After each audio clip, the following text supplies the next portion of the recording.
I have been navigating the financial markets for 14 years, accumulating over $4.5 million in total profit. Remarkably, $2.5 million of that figure was earned this year alone in a single payout, the largest in the history of the prop firm industry. My goal now is to condense over a decade of psychological warfare and market experience into just 15 minutes of insight. There are 5 distinct levels you must ascend to reach true profitability, yet the majority of traders never even manage to survive the first stage. You must understand that a strategy on its own will not make you wealthy. I spent years losing money using the exact same strategy that eventually made me millions. It took me a long time to realize that even the most robust system collapses the moment emotion sees the controls. My most devastating losses never originated from bad setups. They came from high-quality setups that were traded poorly. We are talking about revenge trading, hesitation, and overconfidence.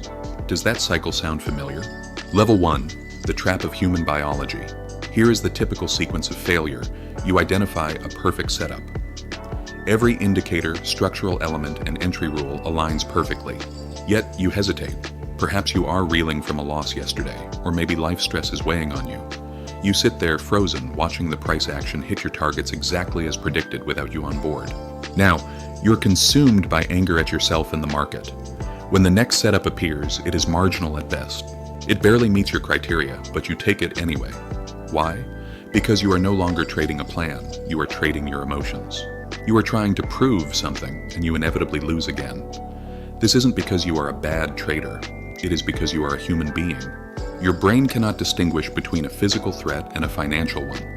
When you lose money, your nervous system reacts as if a predator were chasing you. Adrenaline floods your body, your logical mind shuts down, and survival mode takes over. Trading forces you to confront your deepest insecurities, your self-worth, your patience, and your ego. Every time you click that button, you aren't just risking capital, you are risking your identity. Level 2. Emotional self-awareness as an edge. Inexperience means you won't realize you're being governed by emotion until after a major account blow-up. You'll find yourself staring at the screen thinking, how did I let that happen? I knew better. The truth is, emotional self-awareness is your real edge in the market. The moment you feel a sense of urgency, fear, or even euphoria, you have already lost your objective perspective. I found a solution that actually works: emotional journaling. I stopped just taking trade notes and started recording how I felt before, during, and after every execution. I would write things like, felt anxious because of yesterday's loss, or felt euphoric after 3 wins, got overconfident on the 4th. Over time, patterns became undeniable. I saw that anger led to impulsive entries, euphoria led to account blowups, and fear led to missed opportunities. Once you give an emotion a name, you can neutralize its power. Before every trade, ask yourself, what am I feeling? If the answer isn't calm and confident, do not trade. It is that simple. You aren't trying to eliminate emotions, you are learning to manage them. Level 3, the reality of monotony. Even if you master your feelings, another trap awaits. The belief that trading is about being smart. People often ask how I achieved a world record payout, and the truth is quite boring. Successful trading is repetitive and remarkably unexciting. Imagine sitting at your desk for 6 hours and taking only one trade, or none at all. Not because there were no movements, but because only one moment met your strict criteria. Meanwhile, traders in a Discord group might be posting 15 trades a day, boasting about the grind. What they don't see is that my one trade likely made more than all 15 of theirs combined. They needed action. I needed a setup. I didn't become a millionaire because of a magic setup. I became one because I followed the same boring rules for 5 years straight. No exceptions. No just this once, and no breaking rules, because I felt like a move was coming. Discipline feels dull, and most traders crave excitement. However, the markets reward monotony. They reward the trader who shows up, executes the plan, and refuses to deviate. Level 4. Systems over willpower. Many people mistake discipline for willpower. It isn't. Real discipline is about building systems and structures that make good decisions automatic.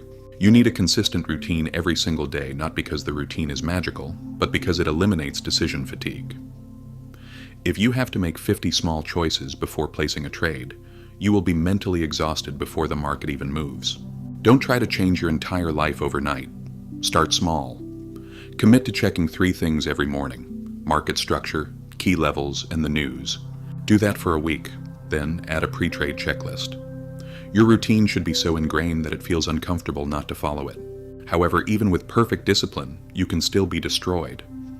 Losing streaks will test you in ways you cannot imagine. In my early years, I would make a fortune only to blow it in one bad streak because of a single emotional trigger. The death spiral begins when you have a great month, start thinking about quitting your job, and then hit a string of losses. Suddenly your goal isn't to trade, it's to make it back. You increase your size, take worse setups, and wipe out months of profit in days. Level 5, managing the death spiral and strategy decay. To survive, you must implement non-negotiable pause rules. Rule 1, if I lose 2 trades in a day, I am done. Computer off. Rule 2, if I have 3 losing trades in a row, I cut my position size in half for the next week to rebuild my emotional equilibrium. Rule 3, I never check my P&L during the trading day. You must detach your self-worth from your results. You are not your P&L. A bad week just makes you a trader who had a bad week. Furthermore, you must realize that the market will eventually kill your edge. The strategy that made me my first $100,000 stopped working eventually. I lost $25,000 in 3 months because I refused to let go of my identity as a specific type of trader. Survivors treat their strategies like perishable goods. They know every edge has an expiration date. They track everything, win rates, profit factors, and emotional tags, and when the data shifts by more than 15% for 2 weeks, they pivot. They don't have an identity crisis, they just find new tools. The final lesson, strategic recovery. The final lesson is one most traders ignore, the importance of recovery. Many believe that grinding 24/7 is the mark of a winner, but this leads to death by 1,000 cuts. Your decision-making degrades, a mental fog sets in, and you begin making small, costly mistakes. Trading is entirely mental. You cannot see mental exhaustion the way you feel physical soreness. To combat this, I treat recovery as a high-performance skill. After every session, I take a 20 to 40-minute walk with no phone. At the end of every week, I do a mental flush by journaling my lessons and gratitudes. Most importantly, I take forced breaks, 3 to 5 days completely off every 4 weeks. Professional athletes have off seasons. Your brain needs them too. You cannot make clear decisions in a state of chronic stress. Mastery isn't about how long you work, it's about how well you recover. If you operate at 60% capacity, you will never get over the hump.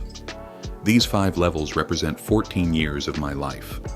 My mentorship exists to help traders fast-track this process by trading live with me. But you don't need it to succeed. You just need to decide if you want to learn from my mistakes or spend years making your own. Regardless, I'll be here every week sharing what I know,